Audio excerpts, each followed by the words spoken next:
ছবিতে যে যুবককে পড়ে থাকতে দেখছেন তার নাম সোহেল ফকির। বয়স মাত্র ২২ বছর। ঈদের আনন্দে বাড়ি ফেরার পথে ট্রলার থেকে লঞ্চে উঠতে যাচ্ছিলেন। মুহূর্তের মধ্যে পেছন থেকে ধেয়ে এলো আরেকটি লঞ্চ, এমভি জাকির সম্রাট ৩। দুই লঞ্চের মধ্যে চাপা পড়লেন সোহেল। ধাক্কার আঘাতে সোহেলের পা শরীর থেকে ছিন্ন হয়ে গেল।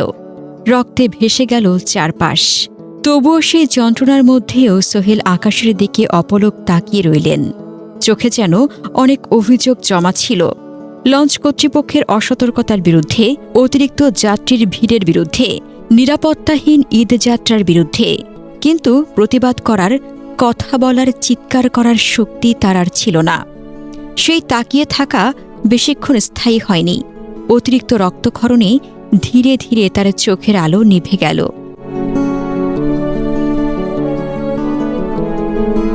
২২ বছর বয়সের তরুণ সোহেল চলে গেলেন না ফেরার দেশে।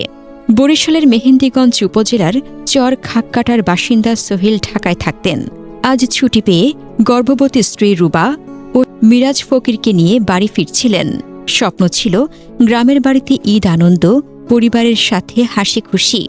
কিন্তু একটি ধাক্কায় সব শেষ। সোহেলের সাথে তার পিতা মিরাজ ফকিরও মারা গেছে। তার নিথর দেহ নদীতে পড়ে যায়, এখনও খুঁজেই পাওয়া যায়নি। অন্যদিকে তার স্ত্রী রুবা গুরুতর আহত হয়ে মিডফোর্ড হাসপাতালে চিকিৎসাধীন। তবে আলহামদুলিল্লাহ, তার গর্ভের সন্তান এখনও ভালো আছে। দুর্ঘটনার পর নৌমন্ত্রী বলেছে লঞ্চ ২টার রুট পারমিট বাতিল করবে, কিন্তু বারবার লঞ্চ মালিকরা পরের বছর ঠিকই এমপি মন্ত্রীকে টাকা খাইয়ে লঞ্চের নাম পাল্টে আবারও লঞ্চটা নামাবে।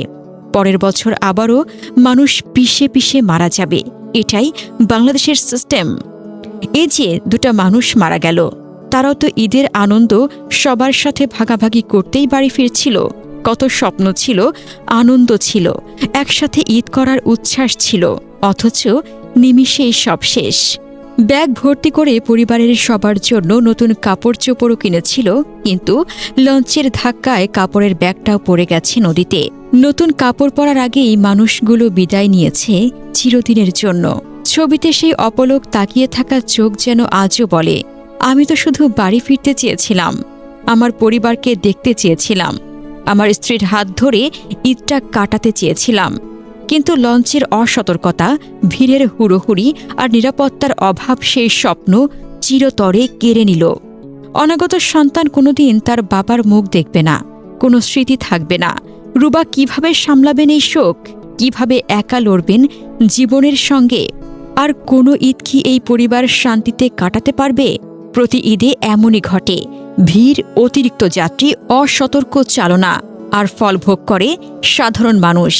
সোহেলের মতো তরুণরা চলে যায়, পরিবার ভেঙে যায়, আর আমরা শুধু দেখি, শোক করি, তারপর ভুলে যাই। সোহেল ফকিরের আত্মার মাগফিরাত কামনা করি। রুবা ও তার অনাগত সন্তানের জন্য দোয়া করি, যেন শক্তি পান এই অবর্ণনীয় শোক সামলাতে। নিখোঁজদের দ্রুত উদ্ধার হোক। এই ঘটনা যেন আমাদের সতর্ক করে ঈদযাত্রা নিরাপত্তা, সতর্কতা ও দায়িত্বশীলতা কতটা জরুরি। না হলে আরও অনেক সোহেলের চোখ আকাশের দিকে অপলক তাকিয়ে থাকবে চিরতরে।